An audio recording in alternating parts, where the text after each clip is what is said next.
El condensador, también conocido como capacitor, es un componente electrónico capaz de almacenar cargas eléctricas al ser integrado dentro de un circuito y liberarlas cuando la fuente de energía es extraída, funcionando de una manera muy similar a una batería. Pero, ¿cómo funciona un capacitor internamente? El primer capacitor fue inventado en 1746 de manera independiente por dos científicos, Ewald George von Kleist y Peter van Musschenbroek, o algo parecido, y se le conoce hoy en día como botella de Leyden, haciendo referencia a la Universidad de Leiden donde trabajaba Peter. Esta consistía en una botella de vidrio llenada con agua, la cual tenía una vara metálica que funcionaba como un conductor entre el agua y el exterior, y que además estaba recubierta en el exterior con una lámina metálica. La forma en que funcionaba la botella de Leyden era simple: se conectaba la vara y la lámina metálica a los dos polos de una fuente de corriente continua, y después de un tiempo se cortaba la conexión. Luego, la botella podía ser transportada de manera independiente, y al cerrar el circuito entre la vara y las láminas, la energía era liberada nuevamente. Inicialmente se pensaba que era el agua en el interior lo que acumulaba la energía, pero en realidad las cargas se acumulaban en las paredes de la botella que separaban el agua de las láminas de metal. Lo que ocurría al someter la botella de Leyden a una corriente continua era que las cargas no podían atravesar el vidrio. Sin embargo, ya que las cargas positivas y negativas se atraen entre sí, estas se comenzaban a acumular en el lugar en que pudieran estar más cerca la una de la otra, es decir, en la superficie del vidrio. De esta manera, aun cuando la fuente de corriente continua era eliminada, la fuerza de atracción entre las cargas hacía que éstas se mantuvieran en su posición, al menos hasta que encontraran un camino con una menor resistencia para volver a unirse.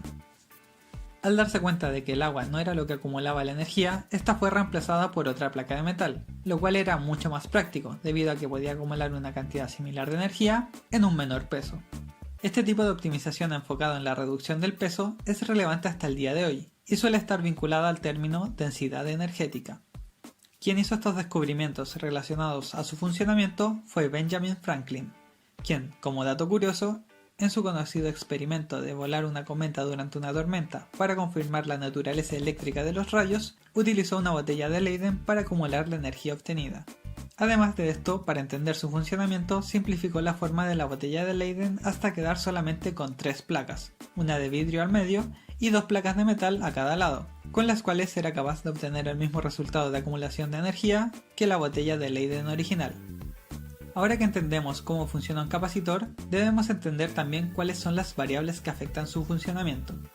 La capacidad de acumular energía de un capacitor es conocida como capacitancia, y su unidad de medida es el faradio, en honor a Michael Faraday. Los faradios de un capacitor van a depender del área que cubren las placas de material conductor, la distancia de separación entre las placas y finalmente una constante de permitividad del material dieléctrico, la cual guarda relación con la capacidad de actuar como un aislante eléctrico. Es importante mencionar que un faradio corresponde a una capacidad enorme de almacenar energía, por lo que generalmente las capacitancias están expresadas en microfaradios o picofaradios.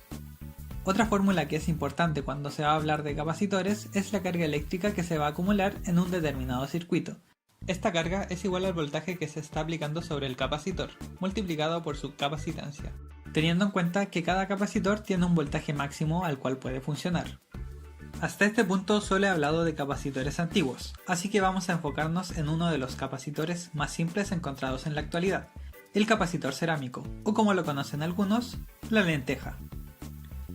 Este tipo de capacitores suelen medir entre 5 milímetros y 1 centímetro de diámetro, y si los abrimos nos vamos a encontrar 3 discos, uno de metal, uno de cerámico que es un material dieléctrico y otro de metal. Si lo comparamos con el diseño de Benjamin Franklin, nos vamos a dar cuenta de que han pasado muchísimos años y la verdad es que estos capacitores solo han variado sus materiales y dimensiones. Debido a su tamaño, la cantidad de energía que pueden acumular es muy baja, del orden de unos pocos picofaradios hasta 0,1 microfaradios.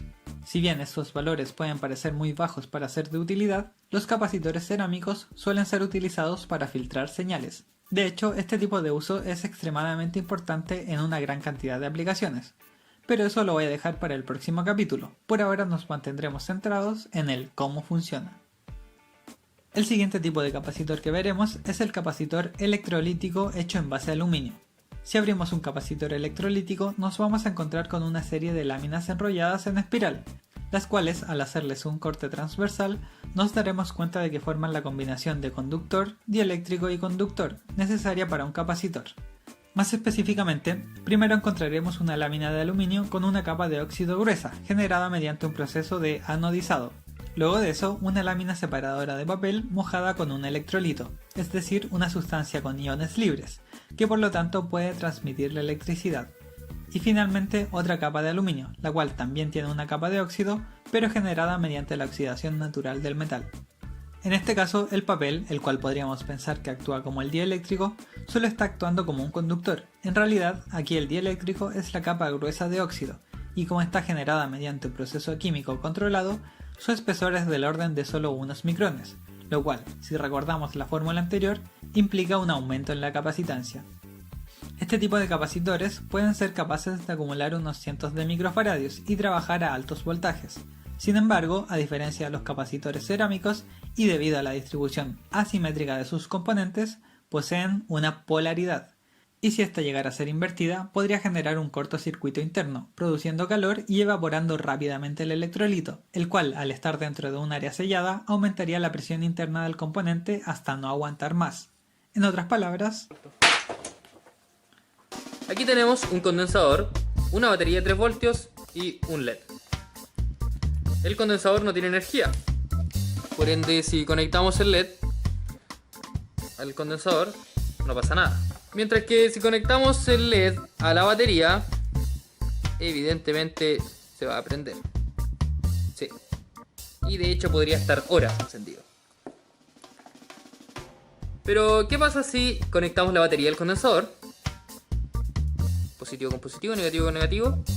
Lo que está pasando en estos momentos, no lo están viendo, pero se está cargando de electrones este condensador.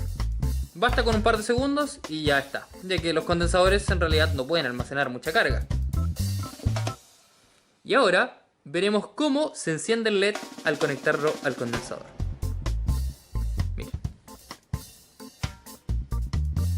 Voilà. El condensador tenía energía.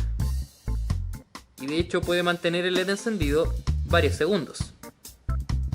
En realidad, los condensadores no reemplazan las baterías. Un condensador tendría que tener el tamaño de mi casa como para reemplazar una pequeña batería.